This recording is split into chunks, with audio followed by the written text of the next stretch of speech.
All right, class. So this is the review for the test. It's all on factoring. And so now you got to decide when we have a trinomial like this, right? When do we use the X box method, or is this a perfect square trinomial where I don't have to use the X box? And so there's an easy way you can do a test, right? To see if you can use the X, if you need to use the X box or not.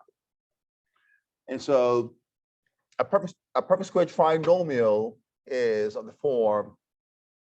The formula is a squared plus 2ab plus b squared, right? And that is equal to x plus a. I'm sorry, that is equal to a plus b times a plus b.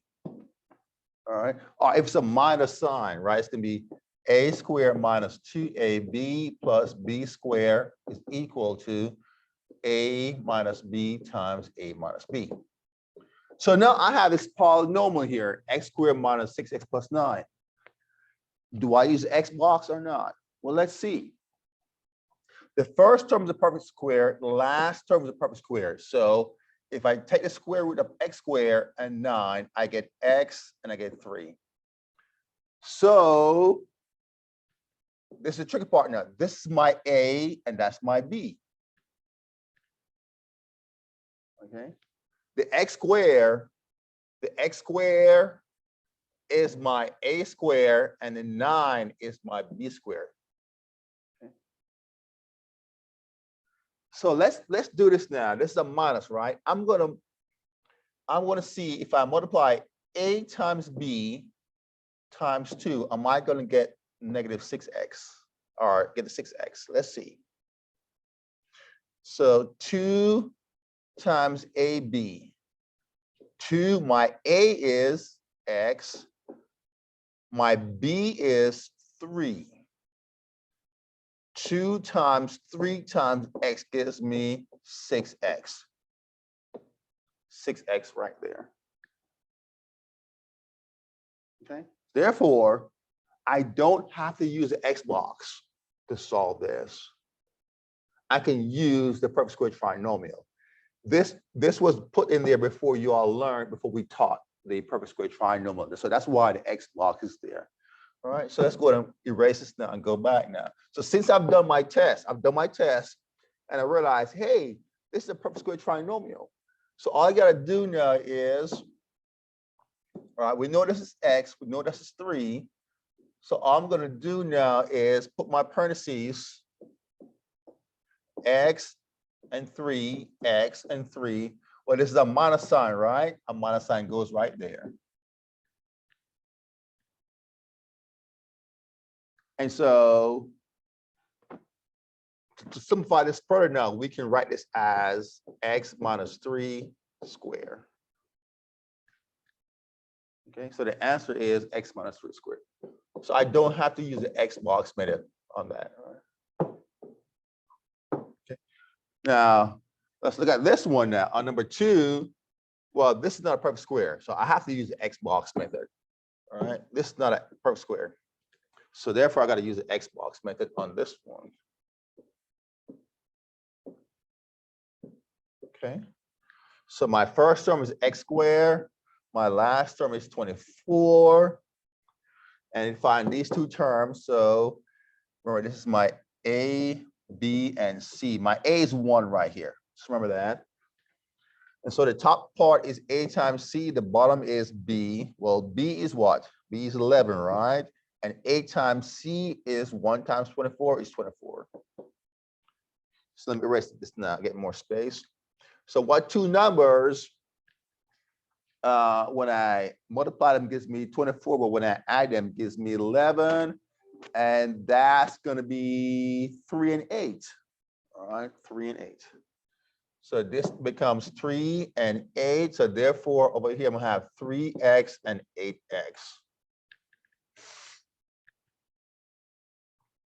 Okay. And so because this is x squared now, it makes it pretty easy, right? I'm gonna have an x here, an x here. And so what times x gives me 8x? That's 8. What times x gives me 3x? That's 3x. That's 3. So my factors are just x plus 3 and x plus 8. Okay. Maybe I should have written x minus 3 squared right here. All right. Okay, let's look at the second one. Okay, 48 is not a perfect square. So therefore, that tells me I have to use the X box method.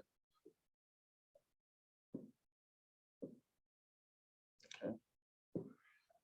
All right, so my first box is x squared. My last box is negative 48. All right, and so over here now, to find these two boxes, I'm going to use, so this is my A, B, and C. Remember, A is 1 there. All right. And so A times C is just negative 48. My B is 8. So what two numbers, when I multiply them, gives me negative 48, but when I add them, gives me 8. Let's see. If you're not sure, it's actually negative 12. It's actually positive 12 and negative 4. But again, if you're not sure, guys, if you're not sure, go ahead and list the factors out. All right, 48, 1 and 48, 2 and 24, 3, 8, 20. No, sorry, 3 and 16, 3 and 16. Yes. 4 and 4 12 is 48. Yes. 4 and 12. What else do we have? 5, 6, 7, 42. No. 5, 6, 7. Am I missing one? 5, 6. I'm tired right now. 5. No, it's not gonna work. 6. 8, 6, 48. Yeah. 6 and 8. Yeah. 6 and 8. 8, 6, 48. Yeah. And so that's enough it now. Whew, it's a long day. And so now we got to figure out, one of the pairs is going to be negative. This is negative 48. So that means one of these numbers has to be negative. Well, since this is a positive 8, there's a positive 8, then the smaller number has to be negative.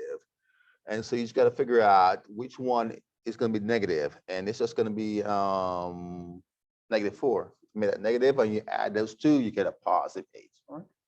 Again, if you're stuck right here, you got a list of factors. That's the only way.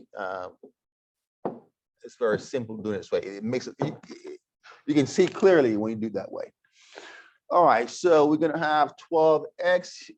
So we're gonna have 12x here, and we got negative 4x. Again, because this is x squared, right?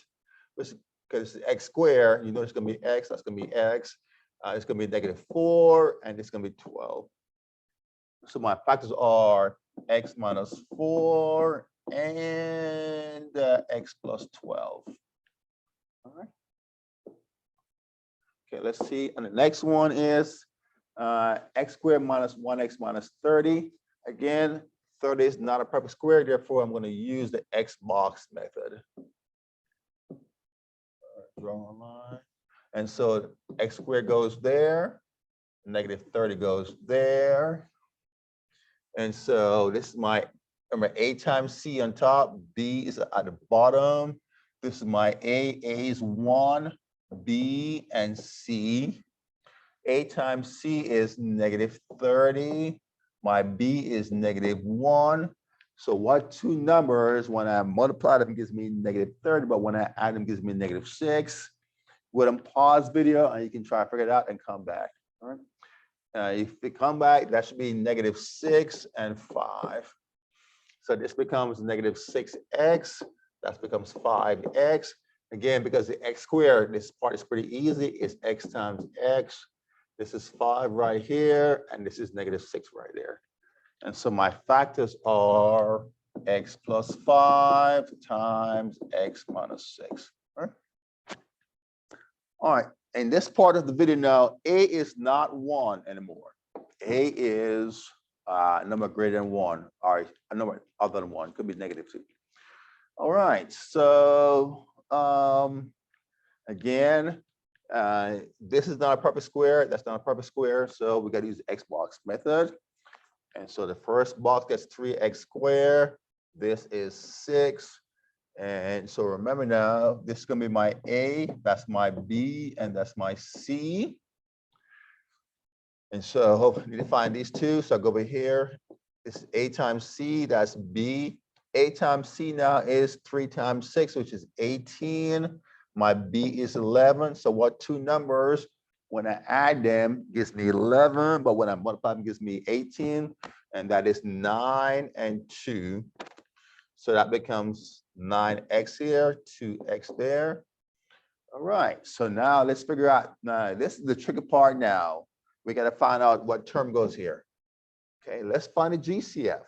Let's look at the first row. Look at the first row. We have two terms. We have 3x squared and 2x.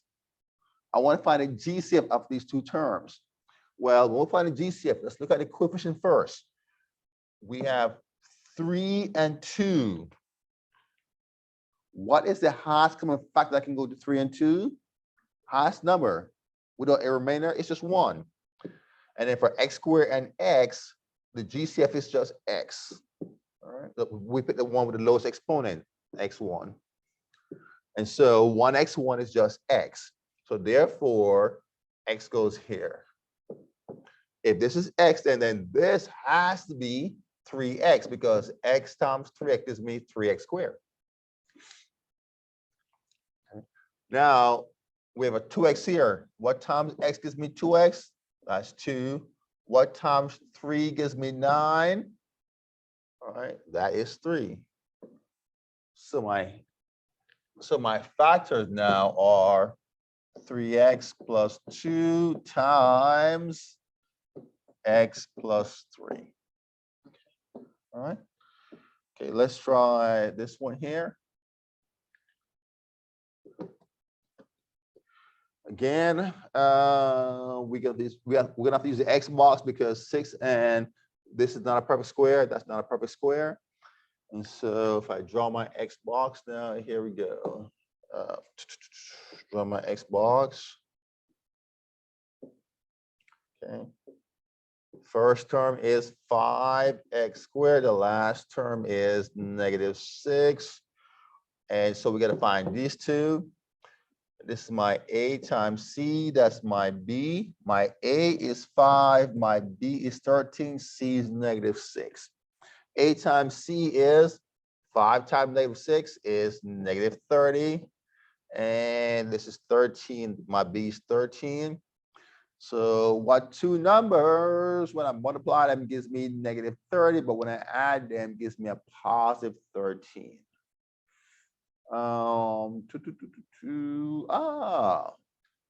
Okay. Let's make this a positive 15, and let's make this a -2. See that? So now this becomes 15x. This becomes -2x. And so I got to find my GCF for the first row. So we have 5x squared, and again, I'm going to use 2x. Don't worry about the negative sign right now. Just go with the 2x. Okay, 5 and 2, 5 and 2. What's the highest number I can go to 5 and 2 without a remainder?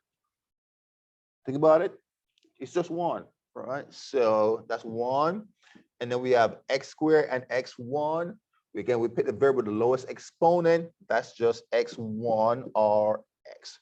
So my GCF is just x. So x goes here. If this is x, and this has to be 5x because x times 5x must give me 5x squared. All right. Now this is x. We have a -2x right here. So what times x gives me -2x? That's -2. What times 5x gives me 15x? That is 3. So my factors now are 5x minus 2 and x plus 3. Let's see. Okay, go ahead and try it, guys. At this point now, I would like you to pause videos and try this on your own and come back and check your answers, okay? Here, again, this is not a perfect square, so we have to use the X box method.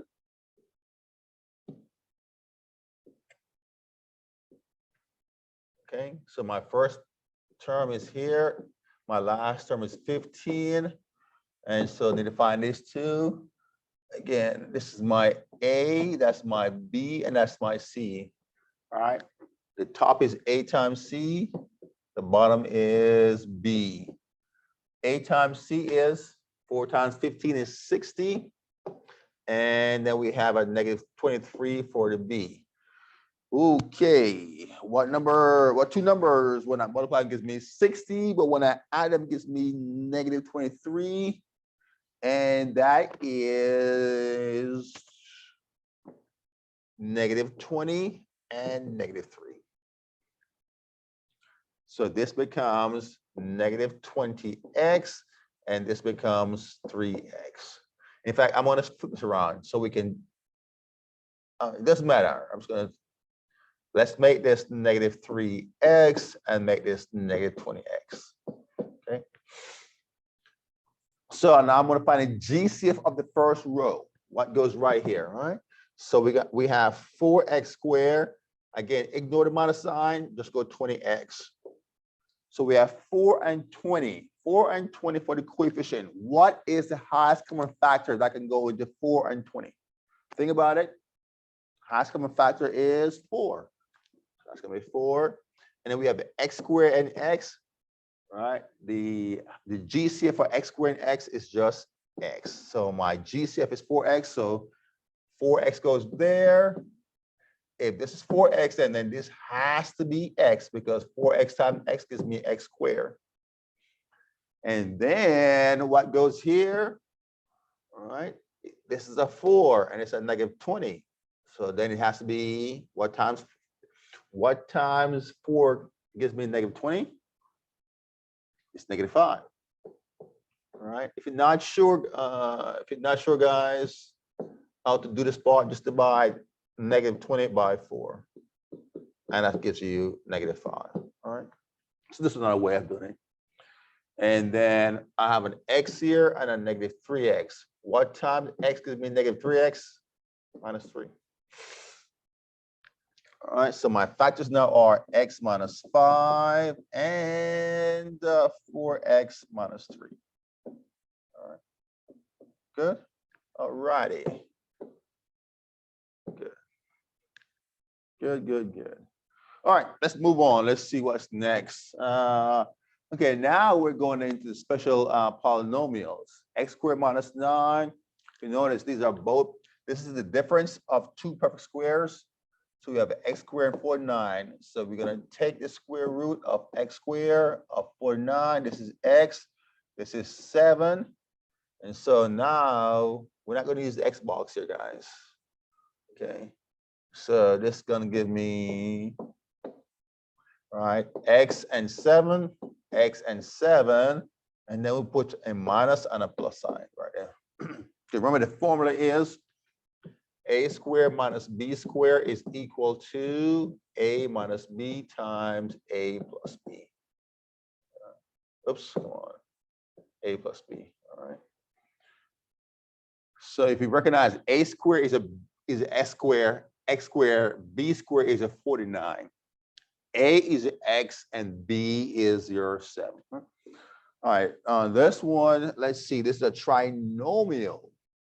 So this is a perfect square, right? And so is this. So if I take the square root of 64, that is 8. Square root of x squared, that is x. And remember that trick I showed you at the beginning? Multiply 2 times a times b. What do I get? Well, my a is x now, right? My A is X and my B is 8. So 2 times X times 8 is 16X, which is, so therefore I can, this is a perfect trinomial square. I'm sorry, it's a perfect square trinomial. So this is a trick. So therefore now I'm going to have my parentheses. I'm going to have X and 8, X and 8. And because this is a plus sign right here, I'm going to keep a plus sign. And then to simplify it now, I'm just going to put X plus 8 squared. All right, let's look at this one now. Let's take the square root of X squared. That is X 12. Let's do that test. Let's make sure it is a perfect square trinomial. 2 times X times 12 is 24X. Yes, so that equals 24X. So this is a perfect square trinomial. Good. So therefore I'm going to have this and my two parentheses, X and 12, X and 12. And because it's a plus sign, I'm going to have a plus here and a plus here. But to simplify it now, this is not simplified yet, I'm going to reduce to X plus 12 squared. And then what's on the other one? Oh, I didn't have one. Oh, no minus sign. Okay, it's not. And then for this one now, it's a binomial, right? And it passed the test is that the first, it's a binomial and both terms are perfect square and there's a minus sign there. So it passes the test. So I'm going to take the square root of 25. That gives me 5X and 9. So parentheses, 5X and 9, 5X and 9. And then because this is a difference of two squares, minus and plus. Okay. Is that it? Yep, that's it. All right, guys. So that's the review there for today. Good luck on the test. All right.